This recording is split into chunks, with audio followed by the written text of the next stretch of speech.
3, 2, 1.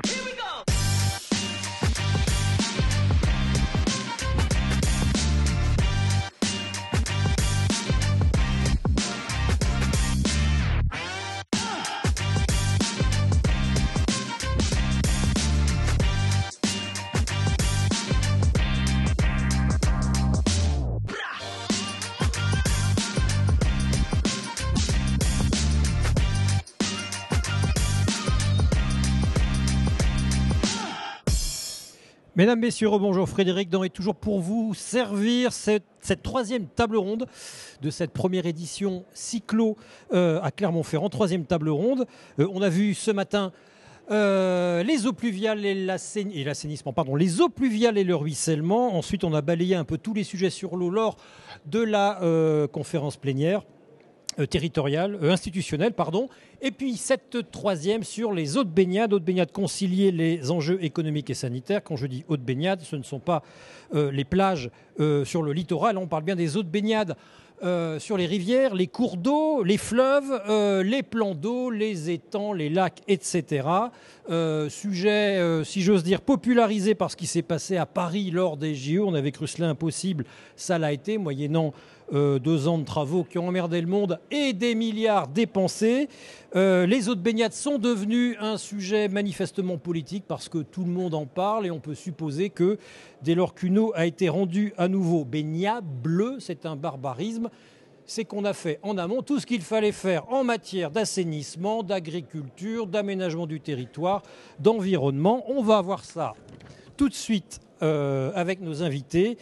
Evelyne Voitelier, Marlène Laforêt, Delphine Latour, Gilles Bidet, pardonnez-moi j'ai 2 feuilles, Antoine Touvenot et Aurélien Mathevon que je vous demande d'accueillir. Ce qui veut dire...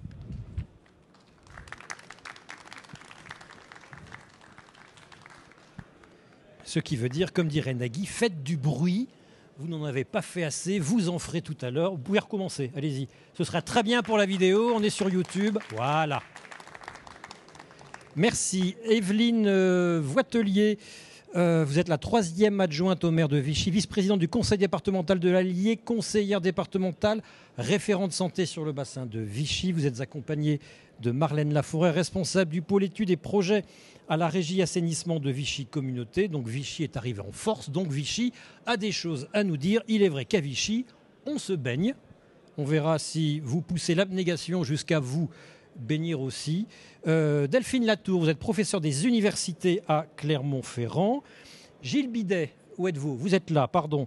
Vous êtes responsable du pôle santé-environnement à l'ARS Auvergne, agence régionale de santé Auvergne. Antoine Touvenot, vous êtes président d'Atos Environnement, un bureau d'études, c'est ça ? Très bien. Aurélien Mathevon, vous êtes le technicien ou un des techniciens, ou le majuscule technicien rivière du SMVVA. Moi, j'en peux plus des acronymes. La France ne sait plus fabriquer que ça. Des sacs à main, des rafales et des acronymes. Donc, le syndicat mixte des vallées de la Vert et de l'Ozon. Donc, vous œuvrez à la bonne marche de ces 2 rivières, cours d'eau. Pour cadrer les choses, Madame Latour, à quelles conditions une rivière est-elle baignable ? Je ne sais pas si c'est moi qui peux répondre à ça. Non, c'était juste pour vous lancer sur les cyanobactéries. Ah oui, alors il y a différents sujets. Moi, je suis scientifique et je m'occupe que de la partie cyanobactéries, pas de la partie baignable. Donc, je peux vous renseigner sur savoir si les cyanobactéries sont toxiques ou pas, quels sont les genres toxiques, à la rigueur, pourquoi elles le sont ou pas. Mais c'est tout sur la partie baignable, c'est pas moi qui vais gérer. On verra avec votre voisin, effectivement. Oui, donc, les cyanobactéries, c'est le risque majeur ? En eau douce, oui, ça va être un des risques majeurs puisque ce sont elles vont pour la plupart pouvoir synthétiser des toxines qui sont dangereuses pour la santé animale et humaine. Donc oui, ça représente un grand enjeu. On dit parfois, on entend, nous autres journalistes, on a comme principal défaut de tout exagérer. Donc on dit cyanobactéries, attention, n'y trompez même pas votre chien, il risque de mourir. Il y a vraiment un risque de cet ordre-là ou ce risque est un peu exagéré ? Alors non, il n'est pas exagéré puisqu'il y a des chiens qui sont morts il n'y a pas si longtemps que ça en bord de Loire parce qu'ils avaient léché des cailloux sur lesquels des cyanobactéries avaient poussé, des cyanobactéries synthétisant des cyanotoxines. Donc, dans le cas d'anatoxines, notamment, qui sont présentes en cours d'eau, la mort est foudroyante en quelques heures pour des chiens, effectivement. Il y a une étude en Afrique sur des éléphants également. Donc, un éléphant, c'est quand même une grosse bête. Oui. Ils peuvent mourir aussi de cet abreuvé dans des petites mares contenant des cyanobactéries. Donc, non, le risque est là. Après, il ne faut pas tout noircir. Toutes ne sont pas toxiques. Elles ne synthétisent pas toutes des toxines tout le temps. Et c'est là-dessus où est l'enjeu de surveillance, de savoir quand est-ce qu'elles s'en produisent et interdire la baignade à bon escient et pas à tout prix tout le temps. On verra avec vous ce qu'il en est de la mécanique des cyanobactéries. Justement, Monsieur Bidet, compte tenu de cela, de ce risque, dès lors qu'on identifie des cyanobactéries, on interdit tout parce que le risque est trop important. Alors, ce n'est pas sur la base des cyanobactéries que se font les fermetures de baignade, c'est sur la base de la présence de toxines. La distinction est importante. Les toxines sont en présence dépassant un seuil sanitaire. Ce qu'on appelle un seuil sanitaire, c'est qu'on considère qu'il y a un risque pour la santé des baigneurs. Okay. Après, la notion de baignabilité que vous avancez, alors personnellement, je ne la connais pas, mais on peut dire que l'eau est baignable lorsqu'il y a une sécurité. L'idée du cadrage réglementaire, l'idée de la gestion des sites de baignade, c'est de permettre un usage de baignade en toute sécurité. Donc cette sécurité, elle passe par la qualité de l'eau, bien sûr, donc les cyanobactéries, les bactéries. Elle passe aussi par la surveillance de maîtres nageurs. Elle passe par différentes choses et elle passe avant tout par une gestion complète du site. Ça, c'est important, je pense. Et je pense que nos échanges vont aborder ça longuement. Ça veut dire quoi, une gestion complète ? C'est-à-dire que le contrôle de la qualité de l'eau, finalement, c'est un petit peu l'aboutissement. C'est ce qui permet de valider la gestion qu'il y a eu en amont. C'est pour ça que les sites de baignade font l'objet d'un profil de baignade. Ce qu'on appelle un profil, c'est-à-dire une étude visant à recenser toutes les sources de pollution et les mesures pour les réduire, voire les éliminer. Vous parliez de qualité d'eau, c'est une qualité avant tout microbiologique, d'ordre microbiologique. Oui, enfin, le risque sanitaire lié aux baignades naturelles est principalement d'ordre microbiologique. Il y a aussi d'autres paramètres qui sont surveillés, ne serait-ce que la turbidité, la transparence de l'eau, la présence d'hydrocarbures ou des choses comme ça, mais la gestion sanitaire se fait principalement sur la base du risque microbiologique. Donc il y a les toxines issues des cyanobactéries et il y a les entérocoques et les coliformes fécaux, c'est ça ? Oui, entérocoques intestinaux et Escherichia coli qui sont des coliformes fécaux. D'accord, Monsieur Matévon, vous faites... Non, en fait, c'était vous, pardon, excusez-moi, j'ai tout mélangé. Monsieur Touvenot, excusez-moi, Monsieur Touvenot, vous êtes donc président-directeur d'un bureau d'études. Ces profils de baignade, ces analyses, ces audits, c'est vous qui les conduisez ? Alors, pas toutes. On en a conduit pas mal. On a fait pas mal de profils de baignade en Auvergne, dont plus de 30 avec une problématique de cyanobactéries. Donc, comme le disait Gilles Bidet, la baignade, c'est vraiment l'extrémité de ce qui va se passer sur le bassin versant. Le bassin versant, c'est une zone géographique autour du plan d'eau, où chaque goutte d'eau qui va tomber sur ce bassin versant va se retrouver dans le lac ou la rivière où on va se baigner. Donc l'enjeu, en fait, c'est d'agir au niveau du bassin versant, en priorité, pour protéger la baignade. Donc on va regarder sur ce bassin versant toutes les sources de pollution qu'il va y avoir. Donc les sources de pollution qui peuvent être liées à l'assainissement, individuel ou collectif.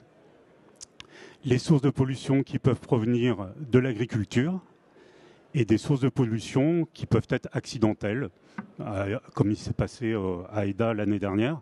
Qu'est-ce qui s'est passé ? Il y a un camion de lisier qui s'est renversé et ce lisier a ruisselé jusqu'au plan d'eau. Donc là, il y a double contamination. Une contamination avec des bactéries. La baignade a dû être fermée très rapidement vu la quantité de bactéries qu'il y a dans le lisier. Mais à long terme, c'est plus gênant aussi parce que cette contamination, elle a amené une grande source de phosphore et d'azote. Et ces fameux cyanobactéries dont on parle actuellement, ce qu'elles aiment manger, c'est le phosphore.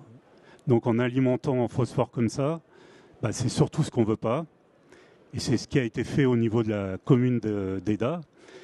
Il y a eu toute une opération sur le bassin versant, dont Aurélien Madevon va vous en parler, où ils ont essayé de limiter au maximum les entrants dans le lac. Et ils ont restauré une zone humide juste à l'amont du lac pour piéger ce fameux phosphore et l'enlever quand les cuves sont pleines. Enfin, les cuves, ce pas des cuves, c'est des bassins.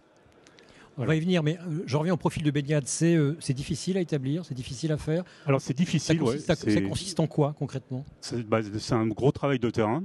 Donc il faut aller sur le terrain, se rendre compte où sont les points d'entrée, parce que c'est pas toujours, ça apparaît pas sur une carte. Donc on peut voir des traces. Il faut collecter beaucoup de données de l'agriculture, de l'assainissement. Il y a des communes où il n'y a rien, ça existe encore. Et donc il y a vraiment tout est à faire. Et puis après il faut mettre en application ce profil de baignade. Et ça c'est assez compliqué, d'une part parce que les municipalités changent. Et donc le profil de baignade il n'est pas forcément suivi avec un changement d'un maire et de tous ses collaborateurs. Et puis il y a un coût. Et quand c'est au niveau de l'agriculture, c'est compliqué d'aller expliquer à un exploitant ce qu'il faut qu'il fasse chez lui. C'est des situations qui sont très délicates. Surtout pourrait-il répondre pour que des urbains puissent se baigner en maillot de bain. Voilà. Sûrement. Il y a des problèmes humains, il y a des problèmes techniques et des problèmes financiers pour mettre en application le profil de baignade. D'accord. Madame Latour, un petit point info, cyanobactéries. Votre voisin qui vous passe le micro vient de le dire, ça pousse avec le phosphore. Le phosphore, il est de quelle origine ? Essentiellement agricole ? Pas que. Il peut être d'origine aussi une station d'épuration qui dysfonctionne et qui va relarguer des orthophosphates. Tout ce qui est source de phosphate, certaines activités autres qu'agricoles peuvent aussi relarguer du phosphore. Oui. D'accord. Donc, mais en termes de volume, c'est quoi ? C'est quand même plutôt le monde agricole avec les engrais ? Alors tout dépend des bassins versants et de l'occupation du sol sur ce bassin versant-là. Dans notre région, c'est essentiellement l'agriculture, mais voilà, tout ce qui est, comme je vous dis, épuration des eaux urbaines, ça compte énormément. Et comment ce phosphore rejoint-il en masse trop importante les cours d'eau ? C'est le ruissellement, c'est l'érosion ? C'est par ruissellement, un petit peu par érosion. Alors dans nos territoires, un peu moins. Ça dépend pareil de la structure géologique du sol. Nous, essentiellement, c'est des apports anthropiques qui sont en excès. D'accord. Et qui vont du coup ne pas rester dans le sol et être éliminés, ruisselés et être apportés et stockés, notamment beaucoup dans les sédiments des lacs, où ils vont être stockés pendant de longues durées. Et donc, en fait, même si après on a des processus pour éliminer ce qui est apporté du bassin versant, ce phosphore, il reste stocké pendant très longtemps dans les sédiments du lac et donc il constitue une sorte de charge interne que le lac va continuer de garder pendant longtemps. Charge interne qu'on étudie ou on se contente de prélever de l'eau ? Alors non, on peut étudier cette charge interne. Il n'y a pas d'obligation à le faire. Comment ? Il n'y a pas d'obligation à le faire réglementairement. Je pense que l'agence de l'eau doit faire des analyses dans les sédiments sur les lacs qui sont suivis par la DCE une fois tous les 4 ans, je crois. Et donc les orthophosphates font partie de ces analyses. Ce que vous nous dites, c'est que c'est bien joli d'épurer l'eau, je caricature. Si on n'a pas épuré les sédiments, ça ne sert à rien. Oui, et ça va se faire au fur et à mesure des années. Donc c'est pour ça qu'il faut passer le message comme quoi c'est important d'épurer l'eau maintenant, mais que le résultat peut n'avoir lieu que quelques années plus tard, parce que l'auto-épuration du système lac va prendre du temps parce qu'on a cette charge interne. Donc si aujourd'hui on arrête tous les entrants, demain il y aura encore des cyanobactéries, mais après-demain il y en aura certainement beaucoup moins, voire plus. Donc il faut prendre en compte ce temps, ce délai. Voilà, cette temporalité longue. Vous me désespérez, vous le savez, vous savez pourquoi. J'ai fait mon mémoire de fin d'études il y a 30 ans sur la caractérisation des phosphates dans les sédiments du bassin Artois-Picardie. J'avais à peu près montré la même chose et qu'à l'époque, il suffisait qu'une péniche passe un peu vite pour désorber les phosphates qui repartaient des sédiments vers l'eau. Et boum. Mais à l'époque, c'était les lessives sans phosphate. Oui. Enfin, avec phosphate, qui ont été ensuite interdites. Et finalement, on est 30 ans après, toujours au même problème. Et oui, quasiment. Bon, Monsieur Matévon, faites-nous rêver. Face à ces émissions sur ruissellement, ces arrivées externes de phosphore dans les cours d'eau, une des solutions, c'est les solutions fondées sur la nature. Je résume à gros traits. C'est ça ? C'est très bien résumé, en effet. Nous, on travaille, donc moi je travaille pour un syndicat de rivière. On fait de la gestion de milieux aquatiques et on travaille à l'échelle d'un bassin versant, avec au beau milieu le lac d'Eda. Et donc tous les problèmes de qualité de l'eau qui se posent depuis plus de 30 ans, suivis par la faculté notamment de Clermont-Ferrand qui dit que on a des problèmes d'eutrophisation. Effectivement, on a des cyanobactéries qui peuvent se développer durant la période estivale, durant la période de baignade, ce qui fait que les enjeux sont forts, puisque si on n'a plus de tourisme sur un lac, forcément, il y a plus grand monde qui monte, la commune a beaucoup moins d'intérêt qu'avec son lac. Donc notre mission à nous, si j'ose dire, c'est d'essayer de nettoyer, épurer un petit peu les eaux qui arrivent dans le lac. On n'est pas capable de nettoyer le lac en lui-même. Tout ce sédiment qui est stocké depuis des années, on ne sait pas aujourd'hui le traiter. On est sur un lac naturel, on ne peut pas vider le lac avec une simple vanne, faire un curage et évacuer. Ce n'est pas possible sur le lac d'Eda, c'est un lac volcanique. Donc la seule solution, c'est de se dire effectivement, comme ça a été dit par Delphine, de bloquer les intrants. On peut se dire, on diminue ce qui rentre, la charge entrante, et puis on voit ce qui se passe. Et donc on n'a rien inventé, on a juste observé le territoire et on remet en état ce qui naturellement existait auparavant. Donc c'est passé par deux gros chantiers, on va dire. Alors des actions, il y en a un bon nombre, mais en chantier, on va parler de travaux sur une zone humide qu'on a réhabilitée, dont Antoine a déjà parlé un petit peu. Et puis, elle avait été drainée ou elle ne fonctionnait plus ? Voilà, c'est ça. En fait, c'est une zone humide qui a été comblée. Dans les années 60-70, les zones humides avaient mauvaise presse. On jetait le diable à toutes les zones humides. Il fallait drainer, il fallait assécher, il fallait occuper le territoire. Et les zones où il y a la gadoue, où il y a des sorcières, où il y a des feux follets, tout ça, c'est les mythes, bien sûr, vous l'avez compris. On essayait de les éliminer, de les détruire. Et donc du coup ça passait par du drainage la plupart du temps, et pour le lac à Eda ça a été du comblement. Donc il y a eu 1 mètre de matériaux ramenés sur 1,5 hectare à peu près de terrain, enfin même plus qu'1,5 hectare. Nous on a réussi à réhabiliter 1,5 hectare, mais le comblement était plus important. Donc c'est un apport de matériaux sur la zone humide qui a eu lieu. Et nous, on n'a rien inventé. On a réenlevé ces matériaux qui ont été apportés pour reformer une zone humide. Alors après, j'ai quelques diapos, moi, qu'on pourra peut-être voir pour expliquer. On va les voir tout de suite. Voilà, si Caroline Braun, voilà. Merci, Caroline. Voilà, bon. Et du coup, pour ceux qui ont accès à l'écran, tout le monde arrive à voir à peu près. Cette diapositive, elle montre les secteurs en amont du lac. Ah oui, merci, c'est mieux. Donc elle montre les secteurs en amont du lac. Le carré vert, c'est la zone humide qu'on a réhabilitée. Elle est vraiment immédiatement à l'entrée du lac. Et le grand carré rose au violet représente les secteurs de reméandrage. Donc on est sur un secteur de 5,5 km à peu près dans le carré rose. Et le carré vert, c'est à peu près 200 mètres de long pour la zone humide. Voilà, donc ça c'est le territoire. Je ne vais pas vous brosser tout le territoire, mais on voit bien que le lac est alimenté par de nombreux cours d'eau. Et donc, en amont du lac, on a effectivement une occupation du sol agricole avec de l'élevage. C'est nos vaches qui font le lait pour le Saint-Nectaire. On fait un peu de pub en passage. Et du coup, on a des pratiques domestiques avec de l'assainissement, quelques petites stations d'épuration, mais on n'a pas beaucoup de villages, donc ce n'est pas des grosses quantités d'eau non plus qui circulent par l'assainissement. Dites-moi, des vaches près d'un cours d'eau, c'est pas terrible ça pour les coliformes, les entérocoques Alors effectivement, tout ce qui est déjection animale, si ça se retrouve dans l'eau, ça va poser des problèmes par rapport aux pollutions, on va dire, fécales, on va dire. Donc on met quoi, des clôtures ? Et alors du coup voilà, donc on a tout un programme. Je passerai les diapos juste après. Non, mais on peut parler des autres actions en parallèle, parce que moi je vais vous présenter quelques diapos. On va aller sur le terrain un petit peu. On va faire un peu d'extérieur. Moi je suis pas quelqu'un qui me sent très bien dans une salle. Alors on n'a pas le temps d'une grande randonnée, donc vous faites petite randonnée de 10 minutes. Tour. Non, ça ira vite. Moins de 10 minutes, ça ira vite. Du coup la zone humide et le reméandrage, on va le voir vite fait en image. Mais à côté de ça, on a fait des travaux de mise en défend des cours d'eau. Donc on met des clôtures au bord des cours d'eau. On fait des abreuvoirs pour que les bétails puissent boire dans le cours d'eau proprement, sans avoir les pattes dans l'eau et faire leur déjection immédiatement. On refait des plantations, on reconnecte des zones humides. On a aussi un programme agricole où on propose des aides aux agriculteurs, des aides financières aux agriculteurs pour qu'ils diminuent la charge sur leurs intrants. Donc c'est par le biais des mesures agri-environnementales à l'époque. Aujourd'hui, c'est ce qu'on appelle les PSE, les paiements pour services environnementaux. Donc, on essaye de faire diminuer la charge par ces actions. Et puis les actions directes, donc, qui est vraiment plus ma partie, c'est les travaux. Donc sur l'image que vous voyez, c'était la zone humide dans les années 1910. Donc c'était une carte postale qu'on a utilisée donc, pour montrer qu'elle existait bien, cette zone humide. Et voilà les photos aériennes qui sont assez parlantes, je trouve. Donc la photo de 46 en haut à gauche, où on voit la zone humide. Il y avait déjà des bassins, c'est une pisciculture. En 2009, on avait donc à la place de la zone humide, sur la droite de la photo, on avait un terrain de jeu, un parking et un terrain de foot d'entraînement. Donc ça, c'était suite au comblement de la zone humide. C'est l'aménagement qui n'était pas très utilisé.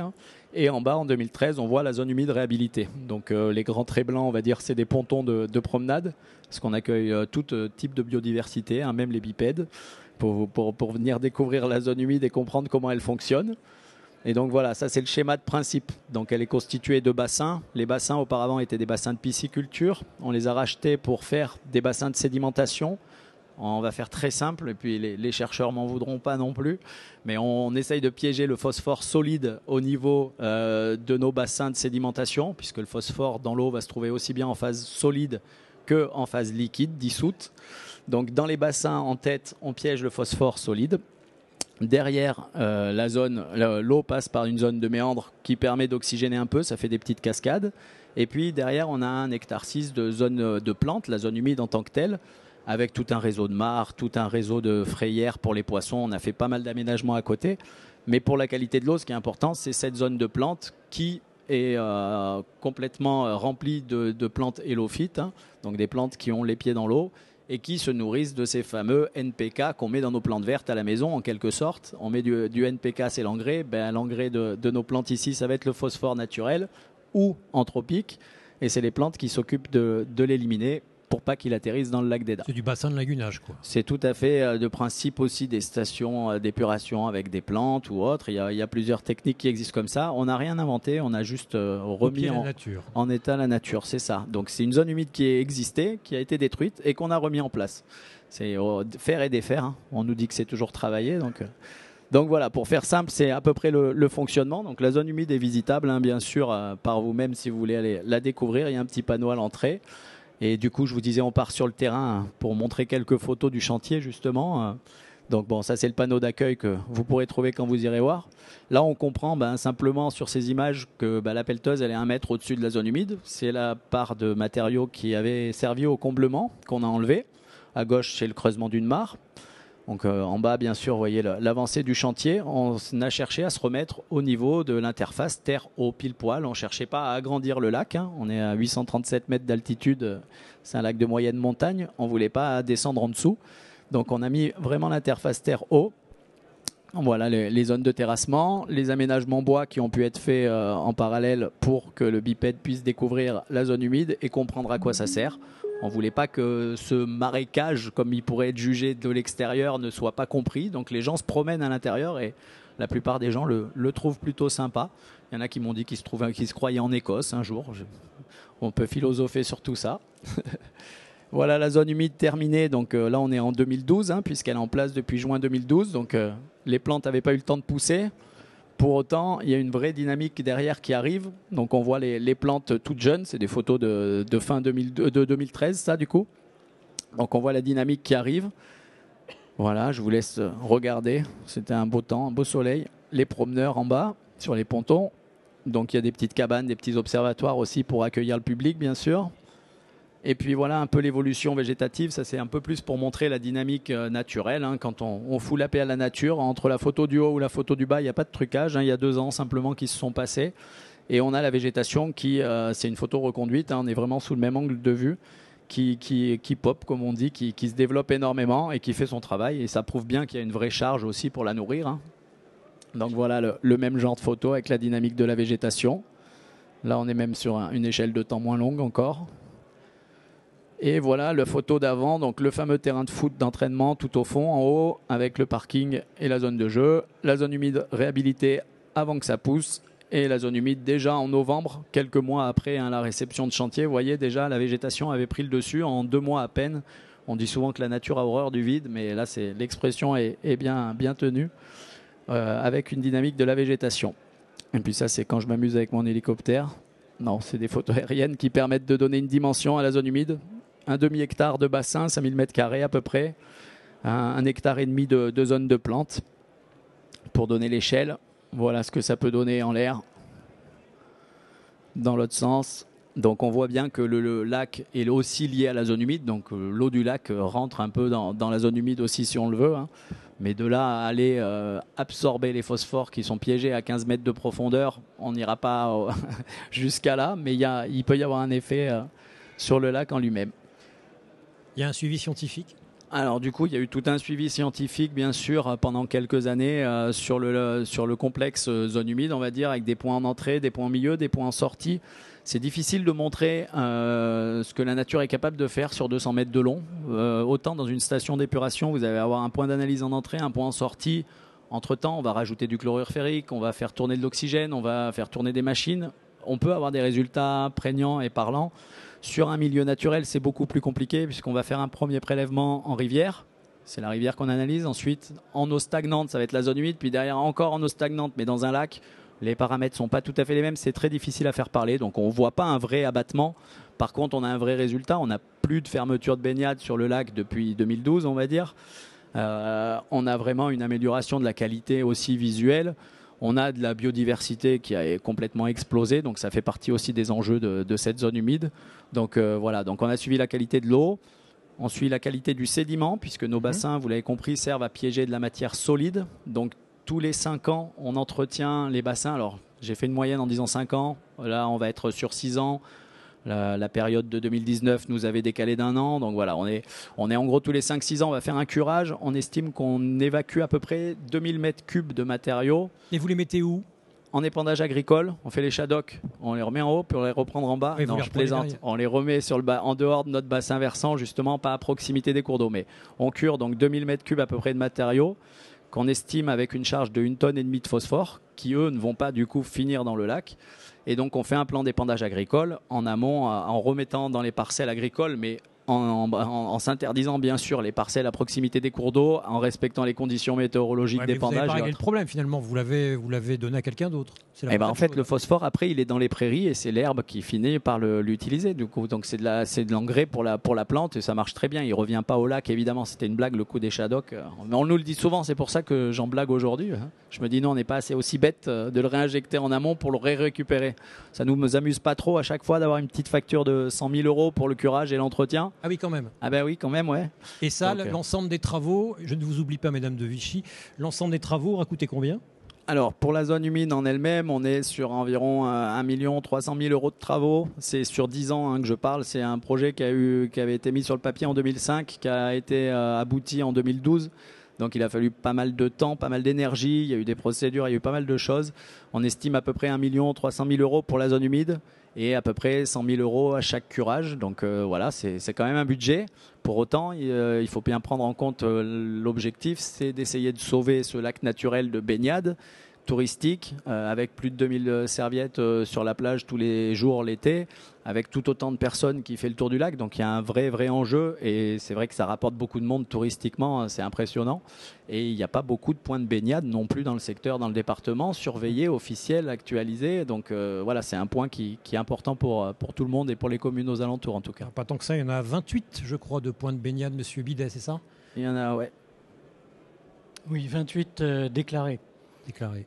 C'est-à-dire qu'il y a des zones de baignade un petit peu sauvages, disons, qui ne sont pas déclarées. Les zones surveillées sont les baignades qui sont déclarées par les communes. On viendra tout à l'heure sur l'aspect réglementaire, mais juste en quelques mots, vous avez eu votre mot à dire, vous l'avez dit vous-même sans que vous soyez consulté sur ce qui s'est passé là. Est-ce que l'ARS a été consulté ? Bien sûr. Ouais. Bien sûr. Alors, la mise en place de la surveillance des cyanobactéries, c'est fait concomitamment, c'est-à-dire à partir de 2005. On a mis en place la surveillance des cyanobactéries, ce qui a permis aussi, je pense, moi je considère qu'on est aussi acteur de ce qui s'est passé là, ce qui a permis d'alerter sur l'eutrophisation du lac. Et donc oui, la surveillance de la qualité de l'eau mise en place pour sécuriser la baignade a eu aussi a été aussi un levier. Un aiguillon. Un aiguillon, un levier pour la mise en place de ces travaux. D'accord. Je ne vous oublie pas, j'aurai des questions à vous poser, mais je voudrais passer la parole à mesdames Voitelier et Laforêt. Vous, finalement, vous avez tout fait bien. A priori, on peut se baigner à Vichy, dans l'Allier. Ça fait longtemps ? Alors, la plage a été ouverte en 2007. 2007, mais le premier profil de baignade date de 2012. Et sachant que les profils, on les refait en général tous les 3 à 4-5 ans, ça dépend effectivement si c'est simplement une revoyure ou si on va de façon plus approfondie. Et le dernier profil de baignade qui a été fait est en 2025 pour justement voir les progrès qui ont été réalisés entre les différents profils de baignade. Et effectivement, à partir d'un diagnostic de profil de baignade, il s'ensuit effectivement un plan de gestion avec, l'assainissement et autres pour améliorer quand même la qualité des eaux. Mettez bien le micro sur le micro. Oui, merci. Qu'est-ce qui a donné l'idée à Vichy Communauté ou à la mairie de Vichy de rendre l'Allier baignable ? Alors là, il faudrait que je revienne un peu sur l'historique du plan d'eau de Vichy. Vous dire que le plan d'eau de Vichy a été créé par un maire qui s'appelait Pierre Coulon, qui était visionnaire quand même, parce qu'il s'était bien rendu compte qu'il y avait un certain déclin du thermalisme et qu'il fallait donner à Vichy une nouvelle identité. Et donc lui avait axé donc la nouvelle identité de Vichy sur le sport. Et il a créé un centre omnisport qui existe toujours et qui accueille donc les équipes nationales et internationales. Et puis un plan d'eau de 2000 m² qui est en plein centre-ville grâce à la construction d'un barrage. Et donc, à partir de ce plan d'eau, s'est développé un certain nombre d'activités sportives. Et le deuxième maire qui a véritablement marqué, je dirais, l'évolution de notre plan d'eau, c'est Claude Maluret, qui, lui, a souhaité, je dirais, recréer un lien entre les habitants de Vichy et leur rivière. Parce qu'effectivement, on avait un plan d'eau au milieu de la ville. Autour, on avait une promenade qui était relativement bétonnée, même avec un axe 4 voies. Donc, il a fallu détruire cet axe 4 voies, redonner, je dirais, un aspect promenade autour du plan d'eau, créer des promenades à 2 niveaux, à la fois dans les parcs et le long du plan d'eau, et une renaturation complète des berges de l'Allier. Et à partir de ce moment-là, il a souhaité effectivement créer la plage de Vichy, donc qui a été créée en 2007 et a été inaugurée en juillet 2007 par le Big Jump qui est venu à Vichy. Le Big Jump qui est revenu d'ailleurs à Vichy en 2025. Le Big Jump c'est une association, c'est ça ? C'est une association, oui, portée par c'est une association portée par des amoureux, on va dire, oui, dont j'ai perdu le nom, je pensais que vous le sauriez. Des eaux fluviales. Non, j'ai cherché hier, je l'ai, mais je ne l'ai pas en tête aujourd'hui. Et donc, voilà. On avait aussi un ingénieur urbaniste qui était très impliqué justement dans toutes ces associations de nature et surtout de préservation de la rivière. En tout cas, j'apprends que Claude Maluret, que l'on connaît par ses discours au Sénat, a été un peu à l'origine ou a participé à la baignabilité de l'Allier. Tout à fait. Il s'est baigné même lors du Big Jump. Claude Maluret en slip de bain. Il faut l'imaginer maintenant. Vous devez pouvoir trouver les images. Au Sénat. Très bien. Vous avez donc fait un profil de baignade, c'est compliqué à faire ? Je pose la question à vous deux. Enfin, voilà. Alors, moi, c'est pas compliqué, il suffit de le demander, nous, en tant qu'élus. Il y a des élus qui disent que c'est compliqué, on nous demande tellement de choses, on ne comprend pas. Moi, je pense que c'est un énorme avantage. Il faut faire des profils de baignade parce que ça nous permet de s'améliorer nous-mêmes, d'améliorer notre eau et puis surtout d'acculturer aussi les services sur l'intérêt effectivement de garder cette rivière le plus naturel possible et le moins pollué possible. Sur le menton, le micro. Oui, et donc ça a créé quand même une émulation au niveau des services, mais là je vais passer la parole à Marlène parce que véritablement c'est à la fois une dynamique des services qui deviennent beaucoup plus vertueux et c'est aussi une sensibilisation de la population par rapport à leur rivière et qu'ils deviennent effectivement eux aussi plus vertueux. Donc Madame Laforêt, l'intérêt de rendre baignable, j'aime pas ce terme mais j'en ai pas d'autre, une rivière, c'est qu'au moins les services se parlent entre eux, c'est ça, et c'est que l'eau devient un sujet banal, politique. Oui, ça permet de développer l'interservice vraiment, et on le voit quand on a fait le profil de baignade. on peut se dire que c'est compliqué. En fait, c'est pas compliqué, c'est très pluridisciplinaire. Donc, il faut pouvoir rassembler tout le monde autour de la table et avoir déjà une connaissance du territoire. Sur le plan d'eau de Vichy, l'avantage qu'on a côté assainissement, c'est que la compétence, on l'a depuis 20 ans. Donc, on était déjà assez à l'aise par rapport au sujet et on a pu donner toutes les réponses. Et effectivement, ça donne vraiment du sens. Quand on fait de l'assainissement, la routine peut faire qu'on oublie peut-être un peu l'intérêt. Et quand on se dit qu'il y a des enfants qui se baignent à la sortie, oui, ça remet un coup de pression. Quand il y a la zone de baignade en été, l'astreinte suit une procédure particulière et ça remet tout le monde en alerte sur le bon fonctionnement de nos ouvrages. Oui. Est-ce qu'il y a des profils de baignade qui vous ont révélé des choses sur la circulation de l'eau, sur votre territoire, sur l'irruption de pollution? Est-ce qu'il y a des choses que vous n'aviez pas vues, que vous n'auriez pas vues si vous ne l'aviez fait, ces profils de baignade? Je ne suis pas sûre qu'on les aurait pas vus parce qu'on avait déjà fait le schéma directeur en amont. Notre premier schéma directeur date de 2012, donc c'était à peu près concomitant finalement. Et le schéma directeur, oui, nous a permis d'identifier tous nos points de rejet, les points noirs, et de travailler déjà en amont sur nos points de rejet d'eau pluviale dans l'Allier, qui sont assez peu nombreux finalement, et c'est ça aussi qui permet de se baigner de façon plutôt sereine. C'est que la création du lac d'Allier a fait qu'on a presque plus de rejet d'eau pluviale directement dans l'Allier. Ça se fait en aval du pont barrage, donc on a moins de risques de pollution. Et la pollution, elle arrive quand on a une pluie soudaine? Oui, quand on a des crottes de chiens entraînées par la pluie qui arrivent jusqu'à l'Allier? Oui, les orages sont vraiment le déclencheur de l'alerte. Les crottes de chiens? Les crottes de chiens sous l'orage. Oui, la promenade de chiens est interdite au niveau de la plage, mais bon, on ne peut pas l'interdire sur toutes les berges de l'Allier. Donc effectivement, l'orage pour nous, c'est vraiment le gros vecteur de pollution. On a un suivi bactériologique régulier en plus de celui qui est fait par l'ARS et on voit qu'effectivement, ça explose suite aux orages. Et puis, il y a toutes les pannes système d'assainissement qui là aussi nous ont permis, enfin la zone de baignade nous a permis d'être très vigilants sur les pannes de nos ouvrages qui entraînaient une pollution par temps sec qui était la plus dangereuse quelque part, puisque les gens comprennent bien qu'on ne va pas se baigner sous la pluie. Par contre, quand il fait très beau et que la station est en panne en amont, qu'il faut fermer la zone de baignade, c'est plus compliqué. Oui. C'est intéressant ça, c'est-à-dire dès lors qu'on s'intéresse à ça, au fait de rendre baignable encore une fois une eau, quand on est obligé de tirer tous les fils, en arriver jusqu'à l'interdiction de promener son chien à certains endroits parce que ça peut être une source de pollution. Donc c'est un objet politique. Quand on fait un profil de baignade, on met, comment dirais-je, je trouve plus le terme, je trouve plus le verbe, on doit, je trouve plus le terme, voilà, j'ai un creux, j'ai un trou. Alors attendez, voilà, ça va me revenir. Monsieur Touvenot, oui. Quand on fait un profil de baignade, on doit tout interroger, on doit tout regarder, on doit tout modéliser. Alors au maximum, oui. Il faut vraiment regarder. Ce qu'ils ont fait à Vichy, c'est vraiment incroyable parce que c'est ce qui est le plus compliqué, c'est sur une rivière. Parce que la pollution, elle peut venir de très en amont.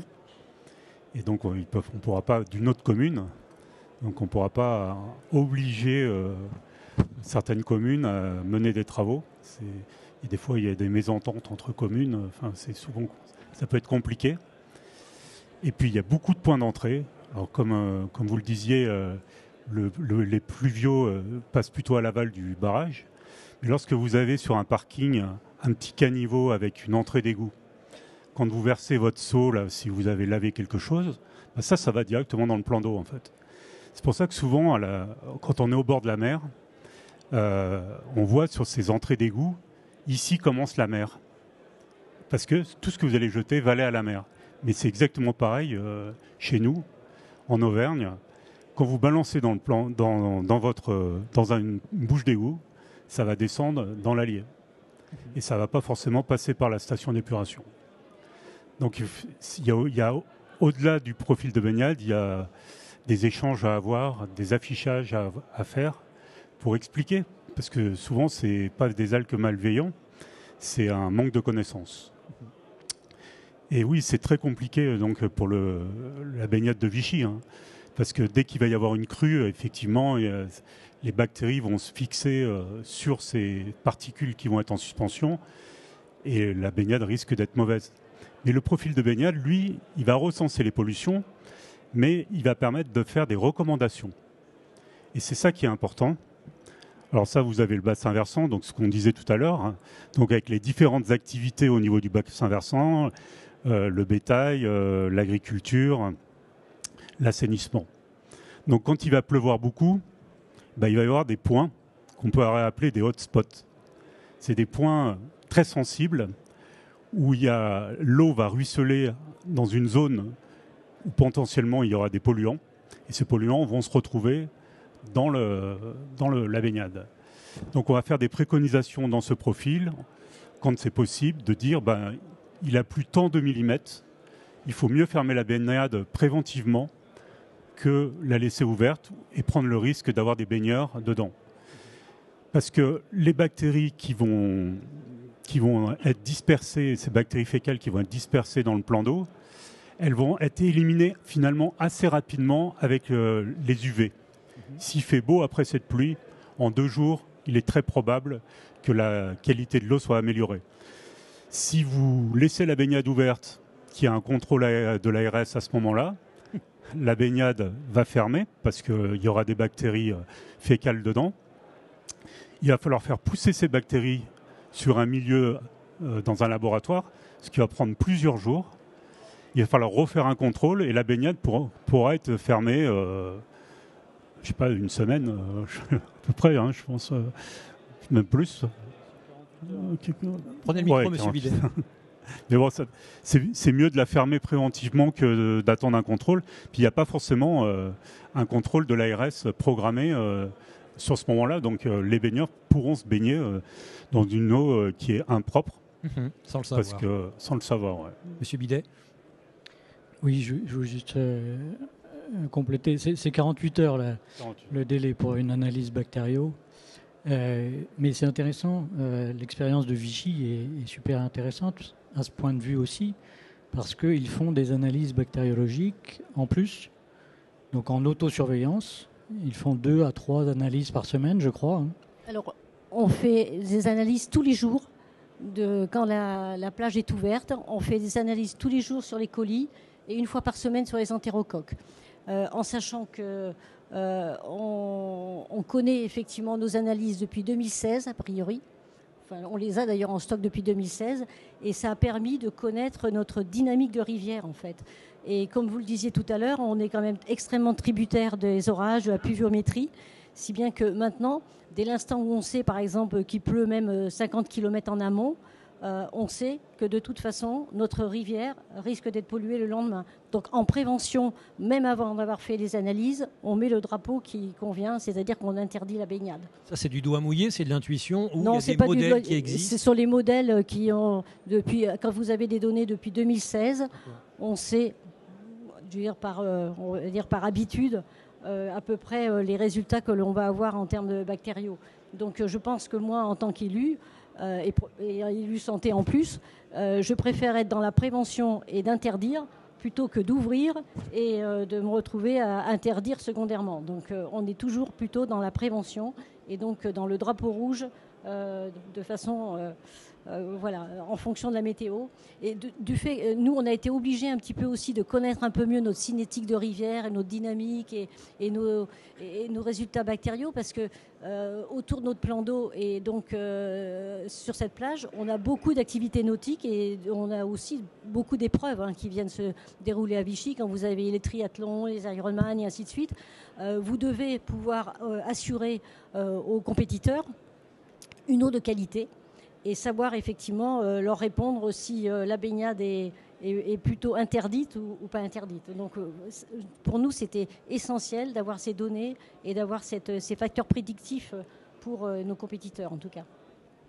Des données, une prédiction, de la prévention. Madame Laforêt, ça a un coût, mine de rien, pour la communauté, pour Vichy Communauté? Il y a un coût forcément pour les analyses. Et au-delà de ça, après, c'est de la statistique, c'est du traitement des données. Il y a eu de l'instrumentation qui a été réalisée sur les ouvrages d'assainissement les plus sensibles en amont de la zone de baignade. Mais le coût n'est pas rédhibitoire. Après, il faut avoir de l'humain derrière pour récupérer la donnée, la traiter et en faire quelque chose qui permette après de faire de la prédiction. Donc je pense que le coût d'investissement n'est pas énorme, mais il ne faut pas négliger le coût de fonctionnement par la suite. Est-ce que ça veut dire que la baignabilité, encore une fois, se barbarise, n'est possible que pour des grosses structures, des grosses collectivités qui ont suffisamment d'ingénierie, qui ont déjà un gros budget? Et est-ce que c'est plus compliqué, ne serait-ce que pour conduire un profil de baignade, c'est plus compliqué pour une petite collectivité, un petit EPCI qui a moins de moyens, moins d'ingénierie? Je pense que tout est question d'échelle. Une grosse collectivité a des gros problèmes. Enfin, on concentre des charges importantes. Ça, oui. Et du coup, on a des financements plus importants pour instrumenter beaucoup d'ouvrages, pour pallier à tout ça. Un petit EPCI va peut-être avoir qu'un seul point de rejet là où on en a 4. Et du coup, je pense que tout ça, c'est à peu près proportionnel. Alors après, il n'y a peut-être pas l'ingénierie, mais les petites collectivités peuvent être accompagnées par les SATES, peut-être, qui peuvent les soutenir. Les SATES. Les SATES. Ah, j'ai pas l'acronyme. C'est le département qui... Qui peut nous aider, SATES? Service d'assistance technique des exploitants aux stations d'épuration. Merci à l'ARS de nous épauler. Donc c'est le département qui peut apporter son soutien technique aux petits EPCI, aux petites collectivités. Soutien technique que vous pouvez faire en termes de conseils, vous, à l'ARS? Oui, alors nous, ça part déjà du cahier des charges.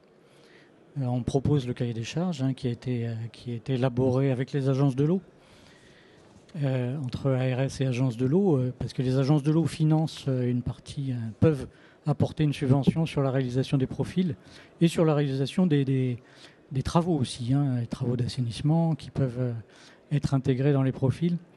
Donc ça part du cahier des charges, ça part aussi d'actions de formation, de sensibilisation. Moi, j'ai pris mon bâton de pèlerin pour parler des cyanobactéries avec Antoine et Delphine. On est allé voir à peu près tous les gestionnaires des sites de baignade du département pour leur expliquer ce qu'étaient les cyanobactéries, quel était le problème, d'où elles venaient, etc. Et quelles étaient les mesures possibles. Et ensuite, je ne sais plus ce que je voulais dire. Regardez l'écran. Je voulais dire que les profils, oui, il y a une grosse différence, mais ça a déjà été plus ou moins dit. Les petits plans d'eau ont des profils beaucoup plus simples. Donc c'est aussi adapté. Les problématiques sont adaptées sur un petit plan d'eau tel que, je ne sais pas, Saint-Anthème par exemple.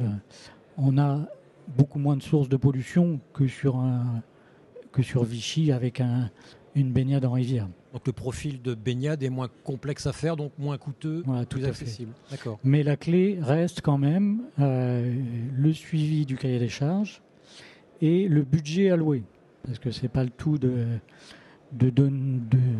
d'octroyer un budget pour la réalisation du profil. Il faut derrière que la collectivité mette des financements pour les mesures correctives. J'ai retrouvé un micro qui était sous mes fesses, pardonnez-moi. Je ne sais pas ce qu'il faisait là. Mais il est très propre. Madame Latour, il y a un suivi. Est-ce qu'on peut modéliser les explosions phytoplanctoniques? J'ai employé un terme très technique, les explosions de cyanobactéries. Est-ce que ça se modélise? Et est-ce qu'on peut modéliser le type de toxines et leur dangerosité dans le milieu? Alors autant les proliférations de cyanobactéries, je pense qu'on arrive à peu près à comprendre quels sont les paramètres qui vont les contrôler. Et oui, il y a des modèles qui existent, qui sont plus ou moins performants et à adapter en fonction du type d'étude. Allez-y. Pour la présentation des solutions. Et par contre, au niveau des toxines, là, c'est beaucoup plus complexe parce que tout de suite, on n'arrive toujours pas, au niveau de la communauté scientifique internationale, à savoir quels sont les drivers de ces toxines, donc quels sont les paramètres qui déclenchent le fait qu'une cyanobactérie va synthétiser des toxines à un moment donné et pas dans d'autres conditions. Donc c'est ça pour le moment la grosse complexité en termes de suivi. C'est pour ça qu'on a un arbre décisionnel pour autoriser la baignade ou non, et que tout de suite on n'arrive pas du tout à modéliser quand est-ce qu'elles vont être toxiques et dans quelle proportion elles le seront. C'est inquiétant ça, non? Ou c'est réjouissant, ça veut dire qu'il y a plein de travail pour des futurs thésards? Alors tout dépend du quel côté vous vous placez. Moi je trouve ça plutôt excitant en termes scientifiques parce que déjà il y a différentes cyanobactéries, différentes cyanotoxines. Donc voilà, scientifiquement, il y a des questionnements très pertinents et intéressants à avoir. En termes de gestion du risque, là, c'est plutôt inquiétant, toutefois en étant raisonné, puisqu'il y a un bon suivi actuellement, donc qui est mis en place en France. Donc voilà, le risque est de plus en plus limité. Donc c'est cet aspect-là qu'il faut voir. Voilà. Il y a des analyses automatiques en temps réel dans l'eau des cyanobactéries où il faut faire un prélèvement, aller au laboratoire, attendre 48 heures. Alors il y a plusieurs systèmes qui sont possibles mais qui se complètent. Alors la façon la plus efficace de les identifier, de les compter, d'avoir un bon rendu de leur biomasse, c'est vraiment l'observation et le comptage sous microscope, mais ça prend du temps, ça demande de l'expertise. Donc forcément, ça a un coût. Et après, il y a d'autres systèmes annexes qui vont se mettre en place, notamment des capteurs de chlorophylle, de phycocyanine et de phycoérythrine, qui sont 2 pigments qui sont spécifiques des cyanobactéries. Mais tout de suite, l'étalonnage n'est pas toujours bien calibré. Ça demande quand même un contrôle derrière de vérification de la présence des cyanobactéries. Et quand bien même ces capteurs nous renseignent sur la présence de cyanobactéries, ça ne nous renseigne pas sur la toxicité. Et donc, la même question, il n'y a pas des capteurs de toxines et de toxicité de la toxine? Alors, pas encore, même s'il y a des gens qui travaillent beaucoup sur avoir des biocapteurs, par exemple, ou avoir des languettes, type des petites languettes de pH. Vous savez, quand vous trempez, vous avez le pH selon la couleur de la languette. Il y en a qui travaillent là-dessus et avoir un rendu le plus rapide possible au niveau de toxines. Alors ça fonctionne plus ou moins bien, il y a encore pas mal de tests là-dessus et c'est pas encore à l'usage à grande échelle et au quotidien, mais ça va venir.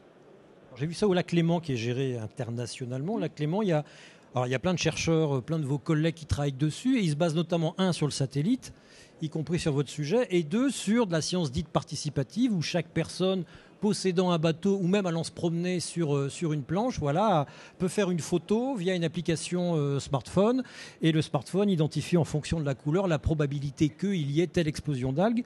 C'est possible ça, à l'échelle d'une rivière, à l'échelle d'un plan d'eau? Alors rivière, c'est compliqué parce qu'en rivière, les cyanobactéries vont se développer sur le substrat. Oui. Donc on ne les voit pas, elles ne flottent pas, c'est beaucoup plus compliqué. Par contre, en lac, elles flottent. Et elles sont colorées, donc ça, oui, ça fonctionne, ça peut fonctionner. Et alors ça, c'est surtout utilisé en dehors des suivis de l'ARS. Parce que quand il y a un suivi de l'ARS qui est mis en place, ça n'a pas trop d'utilité. Par contre, en dehors de ces périodes-là, ou en milieu côtier, parce que là, on parle de cyanobactéries en eau douce, mais en milieu côtier, il y a l'équivalent sur les dinoflagellés. Et là, oui, bien sûr, la science participative, on ne peut pas avoir, notamment sur les zones côtières qui sont très longues, sur des kilomètres, on ne peut pas avoir une surveillance très spécifique. Donc oui, là, la science participative est très utile. Et puis, ça permet aussi de sensibiliser les gens. Donc ça, c'est vraiment utile, même si pendant la période de suivi de l'ARS, l'utilité science participative est peut-être limitée, mais au moins, on a une sensibilisation des gens, donc c'est très bien.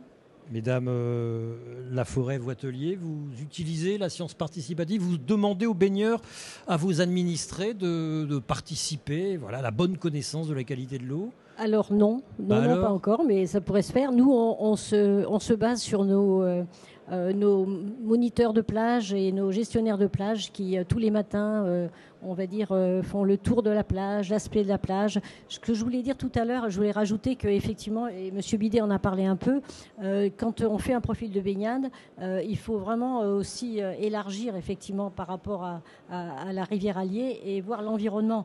Et c'est vrai que nous, par exemple, pour la période d'ouverture de plage, il y a un parking qui est complètement supprimé. L'accès est supprimé pour effectivement qu'il n'y ait pas du tout de véhicules qui viennent. L'interdiction effectivement des chiens est vraiment très respectée et on a des moniteurs qui sont là effectivement pour faire appliquer la consigne. Donc il faut vraiment considérer que la plage c'est pas un élément, c'est vraiment un élément dans un projet global en fait. Un projet global et vous l'aviez signalé, M. Bidet, et vous venez de le rappeler. Une plage, c'est donc de bons paramètres microbiologiques et une surveillance. Voilà. De manière plus générale, M. Bidet, moi j'ai vu en faisant ma petite enquête plein d'élus qui me disaient oui, tout ça c'est emmerdant, l'ARS c'est emmerdant, donc je fais comme si je ne voyais rien, les gens se baignent et c'est tant pis pour eux s'il arrive quelque chose. Est-ce que réglementairement ils ont raison? Non. Eh ben voilà.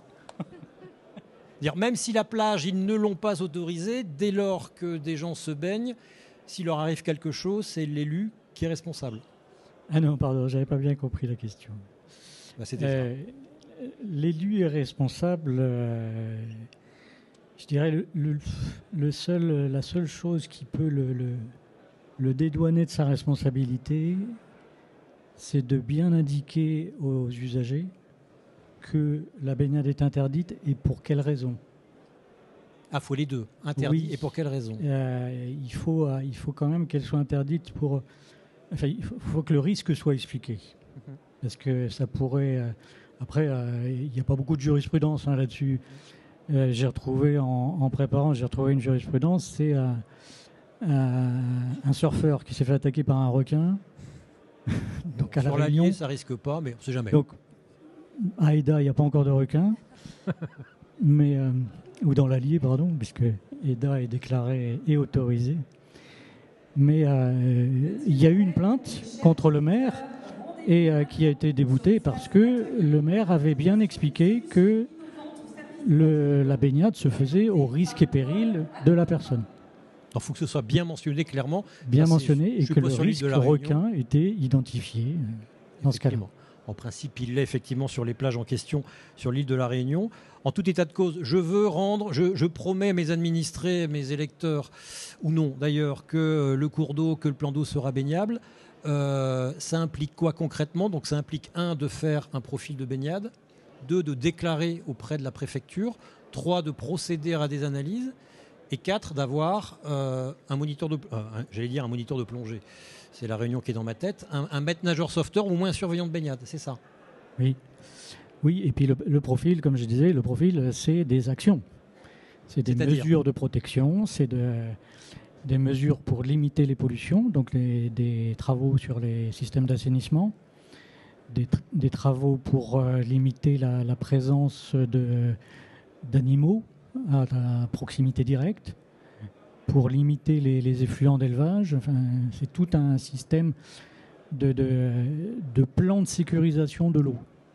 Ça rejoint un petit peu les PGSSE dont il va être question demain. C'est un peu le même principe, hein. C'est les Water Safety Plans de l'OMS pour les eaux récréatives. Donc les profils, c'est tout ça. C'est pas que un diagnostic, c'est un plan d'action. Ouais, c'est pas rien, mine de rien, de promettre de pouvoir se baigner dans la rivière à nouveau. Oui, mais ce qu'il faut voir, c'est que la baignade, c'est un patrimoine. C'est pas que un enjeu de... Déjà, c'est un enjeu touristique qui peut être très fort, comme à Eda, par exemple, ou au lac Chambon, où il y a quand même une activité touristique importante. Ça draine un certain nombre de touristes, ces plans d'eau. Mais c'est aussi un patrimoine naturel, c'est aussi un patrimoine local. C'est-à-dire que les premiers baigneurs, ce sont les habitants du coin. Donc c'est important aussi de pouvoir garder ce patrimoine pour un territoire quel qu'il soit. Sur Eda, Eda est considérée comme la piscine de Clermont-Ferrand par certains. Donc c'est vraiment, ça fait partie du patrimoine local. Donc c'est important de le garder, de le conserver. Et le conserver, ça veut dire prendre des actions pour préserver le milieu. Est-ce que ça veut dire aussi fixer un nombre limite de baigneurs pour éviter qu'il y ait une contamination liée directement aux baigneurs? Ça peut, surtout qu'on a dans le département, on a des plans d'eau avec des renouvellements d'eau qui sont assez faibles. On a des plans d'eau de faible profondeur en général et avec des renouvellements d'eau qui ne sont pas très importants. Donc on peut aller jusque-là. Aujourd'hui, on voit pas, on n'en est pas arrivé là, on n'en est pas arrivé à cette limite, parce qu'on n'a pas de problème bactériologique mis en évidence. Sur 28 sites de baignade, on en a 26 qui sont de qualité excellente ou bonne. Il n'y en a que 2 qui posent temporairement des petits soucis de bactériologie, mais qui ne sont pas liés à la fréquentation, qui sont plutôt liés à des problèmes de rejet d'assainissement ou d'effluents d'élevage mal maîtrisés, quoi. Bon, a priori, les nageurs n'émettent pas de phosphore, Madame Latour, donc ils ne peuvent pas créer d'explosion démographique de cyanobactéries. Madame Voitelier, vous acquiesciez tout à l'heure, vous avez fixé vous-même un nombre limite de Alors baigneurs. nous, notre plage, le nombre limite, c'est 200. 200 personnes. Pour des raisons de risque microbiologique? Oui, des raisons multiples, parce qu'on considère aussi que déjà surveiller 200 personnes dans l'eau, c'est bien. Ils sont en général 2 moniteurs et qu'il faut quand même un peu d'aisance. Hein. L'idée aussi des plages, c'est quand même, et je pense que ça va être quand même un sujet des décennies prochaines, c'est quand même aussi offrir aux habitants des lieux on va dire, par rapport des lieux de bien-être. Par rapport au réchauffement climatique. Hein. Donc je pense qu'effectivement, beaucoup de collectivités vont se poser des questions sur des ouvertures de plages. J'allais y venir justement, mais je vais passer la parole à la salle. Je ne vous ai pas posé la question. Vous baignez tous et toutes, bien évidemment, dans les cours d'eau et les plans d'eau du 63. Aïe, aïe, aïe, même pas. Dans les plans d'eau. Et vous-même, mesdames, à Vichy, vous baignez? Je n'ai pas fait le Big Jump de Vichy cette année. En tout cas, je n'étais pas là en plus. Et puis, c'est vrai que je ne me baigne pas à Vichy. J'avoue que je ne me baigne pas à Vichy. Mais honnêtement, on voit plutôt des enfants, en fait, se baigner dans la plage. Alors, on a un couloir de nage qui permet effectivement aux vrais nageurs de s'entraîner à Vichy, notamment le matin et en fin d'après-midi. Mais la plage, elle est quand même essentiellement utilisée par les enfants et les ados, quoi. Et effectivement, on a aussi des activités aquatiques à côté qui drainent aussi cette population-là. Madame Laforêt. On a le directeur du Grand Cycle de l'eau qui fait le triathlon tous les ans. C'est quand même gage de qualité. D'accord. Je n'ai jamais compris les gens qui font du triathlon, mais je ne sais pas comment on fait, moi. Je ne sais pas. Bon. Mesdames, messieurs, y a-t-il des questions, des remarques? Oui, monsieur, le micro arrive, il s'appelle Anselme. Merci, représentez-vous. Bonjour, Sylvain Morera du CEREMA à Clermont-Ferrand. Je voulais savoir si dans ces profils de baignade, il y avait aussi des choses qui étaient prises du caractère intrinsèque aux baigneurs, comme par exemple les crèmes solaires ou les... Donc voilà, comment est-ce qu'on gère cette partie-là? Parce que j'avais fait une visite du plan d'eau de Miribel-Jaunage qui sert aussi à de la baignade au niveau de la métropole de Lyon. Et eux, c'était une de leurs grosses problématiques en fait de gérer ces crèmes solaires. Donc est-ce qu'il y a comme ça des types de pollution qui sont amenés directement par les baigneurs et comment est-ce que vous les gérez dans ce cas-là? Les milieux aquatiques n'aiment pas trop les crèmes solaires, monsieur Mattevon, non? Je vous passe la parole, monsieur. Oui, point de vue chimique, je ne saurais pas trop savoir exactement la réaction, mais forcément, non, ça fait une petite nappe en général un peu blanche dessus. Ouais, ça fait des irisations. Non, ça ne doit pas être très bon, c'est évident. Dans tous les cas, tout ce qui n'est pas naturel dans la nature, ce n'est pas bon. C'est jamais que du pétrole. Il y a des conséquences mesurées maintenant sur les coraux, monsieur Touvenot. C'est une bonne question, parce que nous, on n'a pas fait de préconisation sur les crèmes solaires dans les profils. Donc on y pensera pour les prochaines fois. En termes d'analyse qualité de l'eau, par contre, ça peut être intéressant. En effet, c'est une question qu'on se pose souvent, nous, savoir l'impact de ça, même les sels je sais pas où est parti, et autres. Je sais pas où était parti le micro, parce qu'au plan d'eau de Miribel, du coup, ça sert aussi pour de l'alimentation en eau. Et du coup, eux, ça leur posait problème après pour la qualité de l'eau qu'ils récupèrent à l'issue de la baignade, quoi. Donc, Madame Laforêt. Par rapport au risque bactériologique, ça a été vu dans le dernier profil de baignade qu'on a fait. Ils ont trouvé dans la littérature un nombre d'Escherichia coli par baigneur moyen. Et cette pollution-là a été jugée minime par rapport aux autres risques. Voilà. Mais ça a été abordé, calculé, et c'était pas une des pollutions majeures. Monsieur Touvenot. Oui, dans l'Allier, parce qu'en plus il y a un flux d'eau, donc il y a moins de contamination. Mais quand même, il y a des petits plans d'eau qui en plus sont délimités par une petite ligne de bouée. Donc ça va vraiment concentrer les baigneurs. Et nous, on fait des préconisations sur le nombre de baigneurs maximum qu'il peut y avoir dans le plan d'eau. Et on tient compte également des canards. Parce que les canards, ça amène beaucoup d'entérocoques intestinaux, beaucoup plus que l'homme d'ailleurs. Et donc il y a un nombre de canards à ne pas dépasser sur la baignade. Alors quand on dit ça, c'est compliqué. Il faut faire un plan de chasse canard. Oui. Oui. Alors plan de chasse, si c'est possible, parce que c'est pas forcément il y a d'autres oiseaux. Mais quand les canards commencent à se poser, déjà les baigneurs laissent souvent des miettes sur la plage, des restes de pique-nique. Et là, les canards, ils viennent, sont domestiques quasiment. Et c'est difficile de les faire partir. Généralement, c'est quand il y a un plan d'eau à côté, ils sont dérangés. Mais une fois que les baigneurs sont partis, les canards reviennent. Et il y a des profils de baignade où le point de pollution, un des points de pollution importants, c'était le nombre de canards sur la baignade. J'adore ce sujet. Ouais. On tire le fil, on arrive à tout, donc aux canards, mais en même temps, si on les chasse, ça fait des plombs ou des billes de plastique. Alors normalement, il y a les nouveaux. Ouais. Mais il n'y a pas que les canards, il y a les poissons aussi. Parce ils font caca aussi, les poissons. Alors le problème sur une baignade, c'est qu'il y a les baigneurs, mais il y a aussi les pêcheurs. Et là, il y a un conflit d'usage qui est assez systématique. Ah, c'est pas les poissons eux-mêmes, c'est les pêcheurs. Alors c'est les pêcheurs, parce qu'il y a plusieurs sortes de pêcheurs. Il y a les pêcheurs à la truite. Il y a les pêcheurs à la carpe. Et les pêcheurs à la carpe, eux, ils vont amorcer énormément dans le plan d'eau pour faire venir les poissons. Donc ils ont même des petits bateaux télécommandés qui vont verser des granules, des bouillettes dans le plan d'eau. Et ces bouillettes, donc on appelle ces petites boules, des petites boules, elles sont assez chargées en phosphore. Et ça peut être une porte d'entrée pour le développement des cyanobactéries. Donc il y a des conflits, c'est difficile de régler ça souvent avec les pêcheurs, parce qu'un plan d'eau où on pêche à la carpe, c'est très difficile de changer les habitudes de pêche. Sachant qu'en plus, le poisson lui-même, comme une carpe, va aller plutôt au fond du plan d'eau et va remuer le fond du plan d'eau et donc faire remonter ce phosphore, comme les péniches, dans la colonne d'eau et réalimenter le système. Donc il y a des plans d'eau où le poisson, les espèces qui étaient présentes, étaient incompatibles avec la baignade parce qu'ils remettaient trop en suspension le fond du lac. Il y a un plan d'eau à côté de Clermont où on a carrément changé la population piscicole. Donc on a enlevé tous les poissons fouisseurs, et on a rajouté beaucoup de black bass.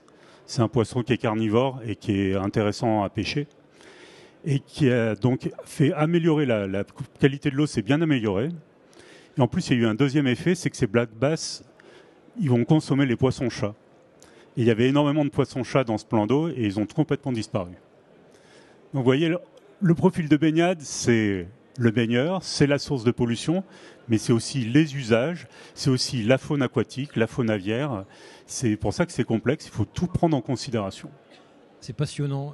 Ça veut dire, Monsieur Mathevon, les solutions fondées sur la nature sont aussi des solutions fondées sur la modification de la nature telle qu'elle est et qui pourrait s'avérer finalement contre-productive.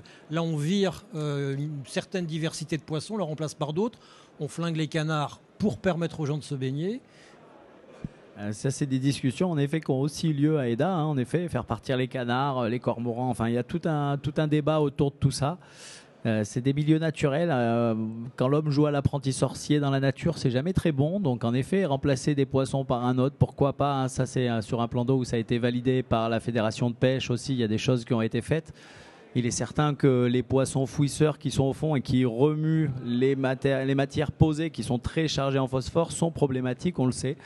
Donc, c'est un peu des tests aussi. Hein. C'est les débuts, je pense, pour ça. Mais oui, il y a toutes ces discussions autour de l'amorçage. C'est l'homme qui apporte du phosphore pour la pêche.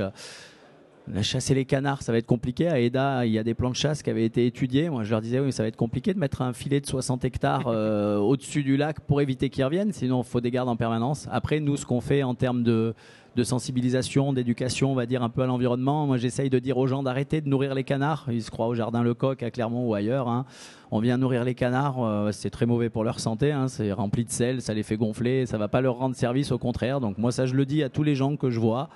Mais éliminer les déjections naturelles, je dirais, c'est compliqué. Après, si c'est des lâchers de canards qui ont eu lieu, enfin, il y a plein de choses à voir par rapport à la gestion. Ouais.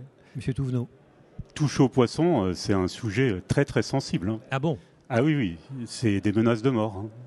Ah oui, quand même. Oui, c'est enlever des silures dans un plan d'eau où il y a une population de pêcheurs qui pêchent le silure, ça nous a valu des menaces de mort.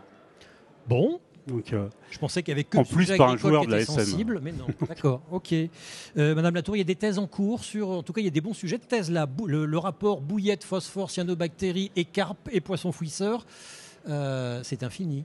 Ah oui, des sujets de thèse, on en trouve sans problème. C'est pas ça la difficulté. Mais ça a un tel impact que ça, les poissons fouisseurs, dans le relargage du oui, effectivement, c'est pas suffisamment pris en compte dans les modèles, par exemple. La population piscicole est rarement, à ma connaissance, dans les modèles que je connais en tout cas, qui modélisent la prolifération des cyanobactéries, ne prennent pas en compte la population piscicole ou même juste l'abondance des poissons, quoi. Monsieur Mathévon. Oui, moi je rajouterais justement, par exemple, le cas de Eda, c'est un lac naturel de moyenne montagne avec une alimentation par une rivière, comme on dit, de première catégorie. On devrait avoir un peuplement salmonicole, on devrait avoir que de la truite ou des poissons de première catégorie. Et à une certaine époque, c'est passé en enclos piscicole, c'est vieux tout ça, mais du coup, on a mis des grilles en amont, des grilles en aval pour pas que le poisson s'échappe. Et on s'est permis de lâcher des poissons. Donc on a du brochet, on a du cendre. Donc c'est sûr que c'est un tourisme derrière et il y a un peu d'argent à gagner sur les cartes de pêche, c'est tout bête. Le silure a récemment été lâché, on va dire, dans le lac d'Eda. Aujourd'hui, il y a un silure de plus de 2 mètres qui se balade encore. Il a été pêché et relâché. Donc voilà. Donc oui, c'est encore une fois, comme je dis, c'est quand l'homme vient mettre dans l'engrenage un petit caillou. Voilà, c'est des poissons dans un milieu naturel, ça va dérégler. Il ne faut pas trop que l'homme joue à l'apprenti sorcier sur ces milieux. Il faudrait que tout reste naturel, mais les plans d'eau, la pêche, c'est sûr que c'est des débats éternels. Merci au CEREMA d'avoir posé cette question qui a soulevé plein de réponses possibles. Y a-t-il d'autres questions, remarques, mesdames, messieurs? Madame, je m'en doutais. Rebonjour. Rebonjour. Donc, moi, je suis porte-parole de l'association Parc National Zone Humide pour le Val d'Allier. Donc, on est encore dans la mission Flash et normalement, ça va se suivre au niveau de la préfecture bientôt. Ça devrait. Posez votre question. Ma question, elle est en fait, pas vraiment une question, mais dans les suivis par rapport aux cyanobactéries. Alors moi, je ne suis pas spécialiste, mais il y avait un suivi au niveau du muséum qui a été fait et une thèse qui avait été faite comme quoi le niveau du débit de l'eau et de la vitesse pouvait engendrer justement des cyanobactéries benthiques parfois mortelles. Et que c'était le débit et la vitesse de l'eau. Donc c'est pour poser la question par rapport justement, on dit qu'on veut répartir l'eau, déjà on n'en a pas toujours suffisamment. Et cette répartition de l'eau, plus on va prélever, le débit risque de baisser, la vitesse aussi, la chaleur augmenter et les poissons qui aiment l'eau froide ne pas l'avoir. Donc qu'est-ce que vous préconisez pour éviter ces problèmes de débit et de vitesse? Donc Madame Latour, il y aurait une typologie des cyanobactéries liées au débit de l'eau? Alors ça concerne les cyanobactéries qui sont benthiques dans les cours d'eau et qui poussent sur le substrat. Expliquez benthique, donc sur le substrat. Alors benthique, c'est sur le substrat, sur les cailloux, sur des végétaux. Donc on ne les retrouve pas libres dans l'eau. Celles-ci, oui, elles sont sujettes effectivement au courant. Donc elles peuvent être arrachées s'il y a une crue ou s'il y a un débit trop important. Et oui, effectivement, il a été montré, alors ce n'est pas dans tous les cas, mais qu'il peut y avoir une corrélation entre débit et quantité de cyanobactéries benthiques qui vont se développer. Oui, même si ça ne marche pas dans tous les cas, mais on peut éventuellement avoir cette relation-là. Encore une fois, après, ça ne veut pas dire qu'elles sont toxiques ou non. Donc la corrélation n'est pas évidente de ce point de vue-là. Et après, les préconisations sur la régulation des débits, moi, j'en aurais pas. Je ne suis pas compétente là-dessus. Je ne sais pas. C'est pas. Monsieur Touvenot a plein de choses à dire là-dessus, je suis sûr. Juste un petit mot. En fait, il y a des études qui débutent pour cette problématique de partage de l'eau. Ça s'appelle des études HMUC. HMUC, vous pouvez le dire. HMUC, voilà. Hydrologie, milieu, usage, je crois, et climat. Et c'est pour regarder le partage de l'eau à une vision de 50 ans. Donc c'est très difficile à concilier parce que les agriculteurs veulent de l'eau, il faut qu'on boive, il faut qu'il y ait des activités nautiques aussi. Et cette conciliation est très difficile à faire. Donc elle se fait en concertation avec des élus. Et chacun essaye un peu de tirer sa couverture à lui. Mais ces études sont faites, elles sont produites par des bureaux d'études. Et après, c'est dans les mains des décisionnaires. Mais c'est déjà pensé, c'est déjà quand même un pas en avant de se dire qu'on pense à l'eau dans 50 ans. L'eau dans l'Allier, il y a quand même moins de débit maintenant que même à notre échelle humaine. Donc il faut se projeter absolument sur 50 ans. Et je pense qu'on va quand même dans le bon sens, parce que déjà ces études, elles existent. Donc c'est qu'on se pose quand même la question. On fait plus attention aussi à la qualité de l'eau. Les enfants sont beaucoup plus sensibilisés que ceux de ma génération en tout cas. La qualité de l'eau, elle s'améliore. Il y a quand même moins de nitrates et de phosphates qu'autrefois, parce qu'il y a des produits qui ont été complètement supprimés, comme les lessives, et puis bon, on ne rejette plus n'importe où comme ça pouvait être fait auparavant. Moi, je serais plutôt positif sur le futur de la qualité de l'eau. Le problème, c'est la quantité, et la quantité sur la durée. Parce que la quantité, on a quand même toujours la même, mais sur des périodes beaucoup plus courtes. C'est des événements un peu catastrophiques. Nous, la pluviométrie sur le Puy-de-Dôme, elle est la même. Sauf que pour avoir le climat des années 80 dans le Sancy, il faut monter 200 mètres de plus en altitude. Donc c'est quand même... On ressent vraiment le climat. Monsieur Bidet, le changement climatique accroît le risque bactériologique? Oui. Oui, moi je serais moins optimiste que Antoine. Parce que, en effet, le changement climatique, le dérèglement climatique a différents impacts, différents effets et des impacts derrière. Et notamment l'effet de diminution des débits dans les cours d'eau. On estime ça à 20 à 25%, 40% sur certains cours d'eau de perte de débit. Et perte de débit, ça veut dire perte de dilution.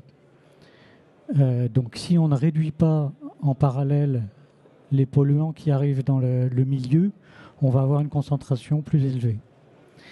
Et d'autre part, pour les cyanobactéries en particulier, mais pour la microbiologie d'une façon générale, l'élévation de température de l'eau engendre une favorisation de la prolifération microbienne, que ce soit des germes présents dans l'eau naturellement, ou les cyanobactéries qui sont naturellement présents dans l'eau, mais qui vont être aussi favorisées par l'augmentation de température et l'augmentation d'ensoleillement. Donc la problématique, elle risque d'être plus présente au fur et à mesure, d'où l'importance de bien en prendre conscience aujourd'hui, le plus tôt possible, et de prendre conscience qu'il faut faire en sorte de réduire les pollutions, réduire les intrants, réduire les apports en azote et en phosphore, parce qu'il y aura de toute façon cet effet lié au changement climatique. Le changement climatique augmente le risque et en même temps augmente le besoin d'aller se baigner gratos dans des zones naturelles. Vous le signaliez, Madame Voitelier. Et la petite enquête que j'ai faite sur la question, en fait, le vocabulaire, c'est très surprenant, le vocabulaire employé par les promoteurs de la baignabilité m'ont projeté du temps de mon grand-père militant communiste en 1936. On a l'impression que c'est une reconquête sociale. Une conquête sociale, le fait que de pouvoir se baigner gratuitement là où on habite ou près de là où on habite. Vous le sentez, vous, ça aussi? Il y a une demande sociale très forte pour aller à nouveau se baigner en ville, autrement qu'à la piscine? Je ne sais pas si on le sent ou si on a été précurseur. Parce que je pense que quand Claude Malhuret a décidé effectivement l'ouverture de cette plage, je crois que les habitants ne le sentaient pas, ce besoin d'aller à la rivière. Mais le fait effectivement de leur avoir aménagé les promenades, aménagé la plage, on va dire faire du sport, Vichy Vitalité, tous les matins l'été au bord de la plage et autres, ça les a attirés vers la plage. Et c'est vrai que les habitants de certains milieux sociaux ont vu toutes ces, ont tout de suite adhéré, je dirais, à cette nouvelle offre. Et, la plage, elle est utilisée, la plage plus son environnement autour, du matin à partir de 10h jusqu'au soir 21h ou 22h. Il y a des gens autour de la plage. Est-ce que vous voulez dire que c'est des gens qui n'habitent pas en centre-ville, donc pas les plus riches, qui viennent à la plage? Ce sont plutôt les gens des quartiers un peu défavorisés qui viennent à la plage. Ça crée des tensions ou pas? pas du tout. Un rejet de la part des habitants des centres-villes? Non, pas du tout. Pas du tout. Après, nous, on a un avantage quand même, c'est que notre ville est quand même reliée. D'abord, on a un quartier défavorisé en centre-ville, mais aussi notre ville est reliée à un autre quartier défavorisé, mais par le biais de la promenade, justement. La promenade le long du plan d'eau. Donc, en fait, on a un trait d'union entre ce quartier dit un peu quartier de politique de la ville et le centre-ville qui est naturel chez nous. Donc, il n'y a pas du tout, effectivement, de heurts par rapport à nos différentes populations. Je dis dehors, c'est pas dehors physique. Non, mais je dirais de freins, parce que les populations se mélangent. Et puis il y a les guinguettes aussi qui se sont installées, qui font qu'il y a une véritable mixité, effectivement, autour de. Il y a une étude qui a été faite à Metz sur le besoin des habitants des quartiers très pauvres qui manifestement allaient se baigner dans la Meuse. Et il y a eu une réaction sociologique très forte des habitants de Centre-Val en disant bah non, parce que ça va polluer. Oui. Voilà. Alors. Nous, on a effectivement bien senti que les personnes de ces quartiers venaient plutôt à la plage parce que derrière, effectivement, la piscine et autres que nous avons, avec un stade aquatique vraiment de grande ampleur, il y a un coût quand même derrière. Et effectivement, ces offres sans coût, c'est très attractif pour les habitants de notre ville. Est-ce que vous ne pouvez pas vous rattraper en fermant les piscines en été, puisque vous avez l'Allier? Il y a des communes qui le font. Mais écoutez, il faudrait peut-être y réfléchir, mais je pense que là, on aurait plus de 200 personnes sur la plage. Je crains un peu polluer un peu notre eau de rivière par les baigneurs et leur ambre solaire, on va dire. Non, je pense que c'est pas assez. Voilà, chacun a son lieu de vie. C'est pas mal, mais de toute façon, il y a quand même une certaine mixité à côté de la plage parce qu'on a aussi cette offre d'activités aquatiques. On a pas mal d'activités sur l'eau qui fait qu'il n'y a pas uniquement les baigneurs qui viennent profiter de la plage. Et est-ce que les enfants des écoles primaires de Vichy Communauté font leur cours de piscine dans l'Allier plutôt qu'en piscine? Alors non, parce que la plage est ouverte du 2 juillet au 3 septembre. Donc non. Il n'y a pas de. Par contre, Vichy, je vais vous dire, des décennies avant cette ouverture de plage, il y avait quand même des gens qui se baignaient dans l'Allier. Il y avait des plages à Vichy. Alors, elles n'étaient pas situées au même endroit que la plage des Célestins, mais il y avait quand même déjà des Vichysois qui avaient l'habitude, effectivement, d'aller sur les bancs de sable de la rivière et se baigner dans la rivière Allier avant le plomb-barrage. Ben oui, jusque dans les début des années 70, les gens se baignaient dans les rivières et sur les plans d'eau et une distance est installée entre l'eau qui s'écoule ou qui stagne et les habitants. Beaucoup disent, notamment des collègues à vous, l'Université de Limoges, dont évidemment j'ai perdu le nom, qui travaillent là-dessus, sur la sociabilité de la baignade et qui montrent que l'irruption de la voiture a créé une interruption entre la rivière et les citoyens, plus les questions d'hygiène, etc., etc. Y a-t-il, pour terminer, d'autres questions, d'autres remarques? Oui, monsieur, le micro est à vous. Bonjour. Merci, bonjour. Olivier Convert, je suis le président du groupement Rhône-Alpin des piscines et je voulais faire ce lien en vous reposant une question aussi à madame l'élu. Vos dernières remarques sont tout à fait fondées et permettent de prendre du recul sur le sujet technique de l'eau. Souvent, il est technique. Pour moi, il est hautement politique et effectivement, la réappropriation des baignades naturelles est une chose qu'on a, vous l'avez juste dit à l'instant, on a oublié depuis pas très longtemps. Donc on a encore la chance de se le réapproprier. Il faut régler les problèmes techniques, évidemment. Pourquoi ? Parce que le modèle économique aussi des piscines, en fait, c'est celui qui s'est substitué aux années 70 dont vous avez parlé. Et on s'est mis à mono-concentrer en fait, les gens plutôt dans des bâtiments. On a construit des ERP pour apprendre à nager, se sauver, etc. Mais ce faisant, on a aussi oublié nos baignades naturelles qu'on redécouvre aujourd'hui. Bon, par contre, qu'il faut dépolluer parce qu'il y a eu une autre ère de pollution qui nous en a encore plus écarté. Est-ce que c'est quelque chose que vous envisagez, Madame l'élu, dans votre plan à long terme sur un territoire et qui peut avoir un sens aussi pédagogique, ce que vous disiez juste à l'instant? Quand on considère le rapport des noyades en France chaque année, beaucoup font le lien erroné de le modèle obsolète des piscines, etc. Mais ce qui manque pédagogiquement, en fait, c'est d'apprendre à nager en piscine et d'apprendre les autres milieux naturels dans lesquels on se baigne, des baïnes à l'océan, des courants en rivière, en lac, etc. Ce qu'on ne sait pas faire, en fait, puisqu'on apprend à nos chères têtes blondes à nager dans des piscines qui sont très bien. Elles vieillissent un peu, certes. Mais ce qu'il faut, c'est mettre les gens effectivement dans un modèle naturel qui est celui qu'ils vont aller découvrir en vacances quand ils seront détendus, mais où ils risquent effectivement de se noyer. Et les rapports INVS montrent ça. Les gens ne se noient pas en piscine publique ou très très peu. Ils se noient plutôt dans les milieux naturels qu'il faut donc vite se réapproprier, à la fois pour les sécuriser encore plus et puis pour diversifier l'offre de pratiques aquatiques, ce que vous avez aussi souligné. Mais c'est vraiment des plans de long terme. Moi, je vous félicite de l'avoir déjà démarré sur votre collectivité. Est-ce que c'est un enjeu qui dépassera votre mandat et qui animera celui des autres? Qui dépassera sûrement mon mandat. Je pense la réflexion que vous m'avez faite tout à l'heure sur effectivement l'apprentissage de la natation dans le plan d'eau de Vichy. Je me disais qu'effectivement, on a des moniteurs qui, tous les matins, sont au niveau du plan d'eau. On a un couloir de nage.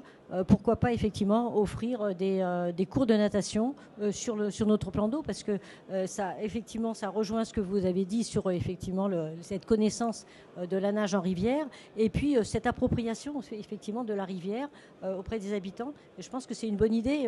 Je vais peut-être la garder pour, effectivement, le mandat prochain, parce que ça me paraît intéressant. Et puis, pour revenir, effectivement, sur ce constat catastrophique des noyades de cette année, enfin de cette année et de l'année dernière, je pense qu'il faut vraiment aussi recontextualiser un petit peu, les années dernières. Je pense qu'on est en train de payer très cher les années Covid, où il n'y avait pas eu d'apprentissage de natation dans les écoles, et ça, on le paye, à mon avis, très très cher quelques années après.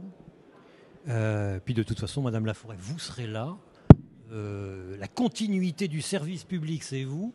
Monsieur Matévon, dernière question. On peut se baigner n'importe où, pas n'importe où, on peut se baigner à n'importe quelle saison dans les milieux naturels où l'écologie implique que l'on ferme la baignade pour des raisons de ponte, pour des raisons de frais, pour des raisons de migration.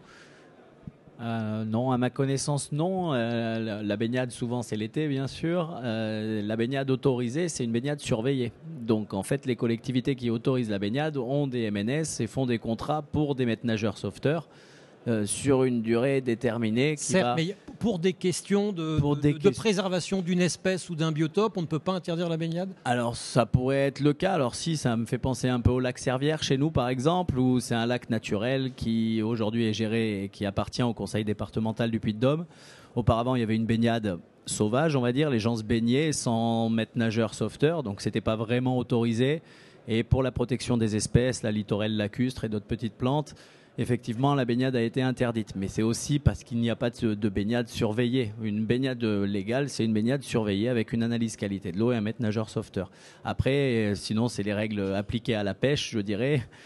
Sur les cours d'eau de première catégorie, c'est fermé entre le troisième week-end de septembre et le deuxième week-end de mars pour des raisons de reproduction. Donc il faudrait éviter que les gens marchent dans les cours d'eau de première catégorie pendant ces périodes pour éviter de détruire les frayères.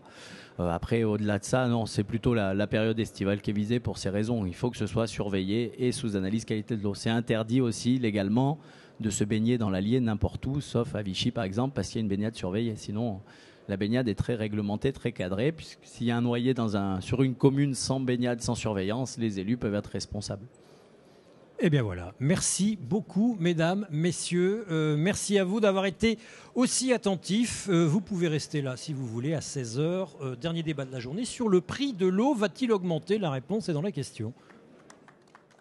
3, 2, 1.